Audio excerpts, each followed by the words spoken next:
This segment of the Sports Narrative Radio Show is brought to you by the Lone Star Outboard Racing Association. Mark your calendars for Labor Day weekend, September 4th, 5th, and 6th for the shootout at Lake Jacksboro as boat racers battle for glory at speeds in excess of 90 miles per hour on a 3/4-mile course. Whose? Well, considering we just had the NBA draft lottery take place yesterday, I thought we'd revisit, in honor of you, Mr. Feltman, one of the most famous moments in conspiracy theory history. Oh, nice. And that would be the first NBA draft lottery in which the New York Knicks ended up grabbing the rights to Patrick Ewing. With the frozen envelope. That's one of the theories. So Theories. to walk down Theories. exactly where we got to at this point, the popular theory is that Donald Sterling with the Clippers was the one who really brought about this. And you could say that because he was famous for saying, we've got to bite the bullet, we can win by losing. It's not all he's famous for saying. Oh, not Not anymore. Allegedly. However, the team that took the cake when it came to losing and winning big was the Houston Rockets. Very 2 nice. years in a row, Yeah. 82-83. A Ralph season after 82-83, Sampson. yes, losing 20 of 27 games to overtake the Clippers for last place. Bill Fitch, the coach for the Rockets at the end of that season, played Elvin Hayes 52 out of 53 minutes in a possible overtime game. Elvin Hayes was 38 years old at the time. Nice.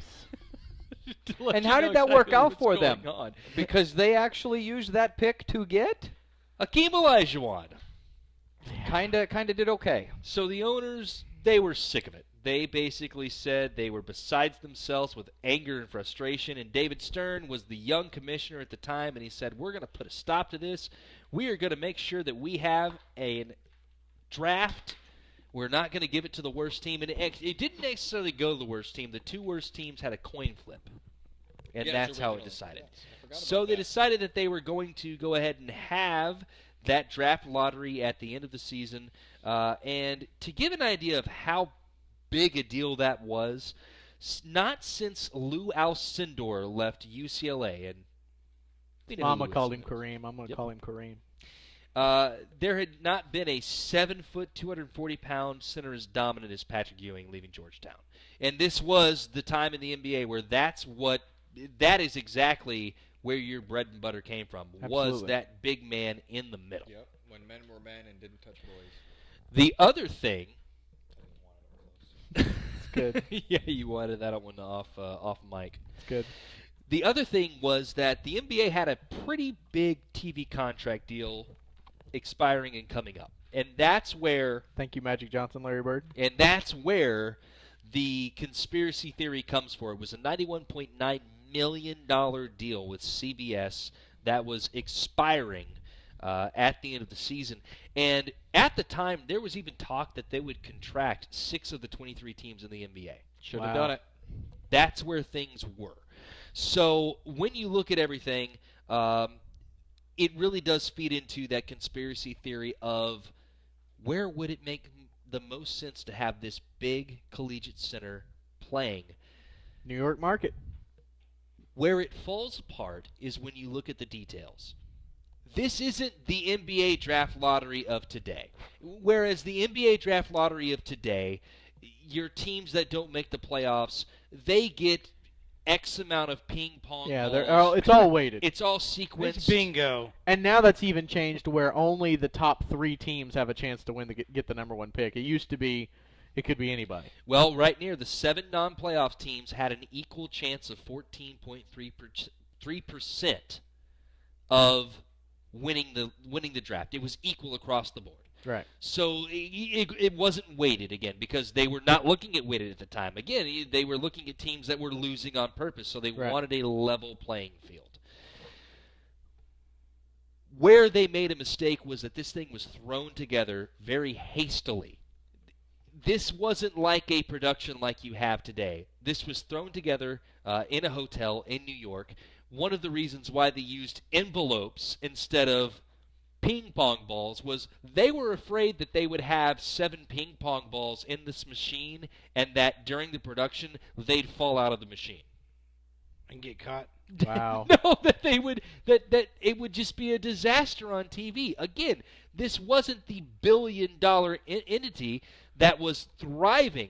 This was a league that was thinking of reducing 10% of their teams. And you're talking about 85. I mean, you're or looking 20%. at this is a time where they're literally just emerging from, this is the start of the Magic Bird era. You're just starting to get to that big level and that big money. But up until that point, I mean, you got to remember, you're 5 years removed from having fights on the court, the Rudy Tomjanovich situation, all of this. I mean, just wild ass guys getting thrown out of the league for drugs Cocaine, and all this like stuff. at halftime on center. Yeah, court. exactly. I mean, So yeah, it was And wild ass. supporting that, there was a report in the Los Angeles Times that said that 75% of the league's players were on drugs. I think that's Where'd a you get little that? That salacious.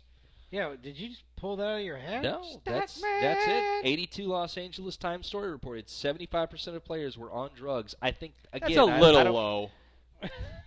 75% of the people I in was this room are on thinking drugs. like 77. I can't believe it's that low. I mean, this was the 80s? Oh yeah. Oh, come on. The cocaine 75% heyday. of the baseball players were on cocaine back in the 80s. Ask your old head Cocaine's coach. a hell of a drug. Ask your old manager. Ron The Washington. what really Mick makes fan? the teams, what really makes the conspiracy theory thing click is that when they were putting the envelopes into the tiller, Right. the one for the Knicks got a battered edge. And Uh-oh. so Oh. there was damage done to that envelope. And so the theory was that you go back and you look at the tape and you can see that Stern is reaching inside Back and to the left. and that he Back and to the feels and left. he's looking for Envelope the damaged gate. edge. And so people do to this day believe that this was the conspiracy. This was all coming together.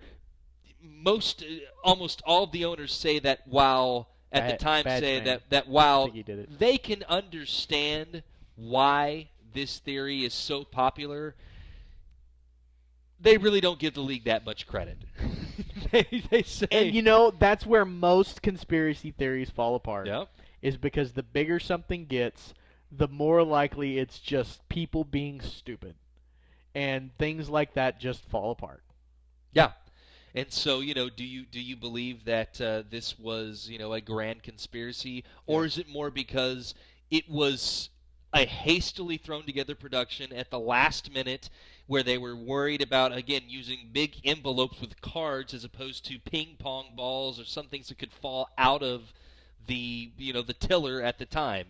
Wow. And so I know where Mr. Feltman lies as Conspiracy. Yep, you want him. I'm to not be believing a, though that they're worried about ping pong balls. They've been playing bingo since like the 60s and 70s. That's what I'm saying. Them little blue-hairs, they know how to Yeah. run a ping pong Hey, ball. and if the Knicks had gone out and won the championship that next year, They wouldn't have had him. maybe I would believe it. But it's not Hey, like the man, Knicks. they it's did not all like, they could. Cheated to try to. It's not the league's fault. I mean, God, they gave Well, Patrick it was a Ewing. big- if they could commercial cheat like the success in New York. Patriots, they would win.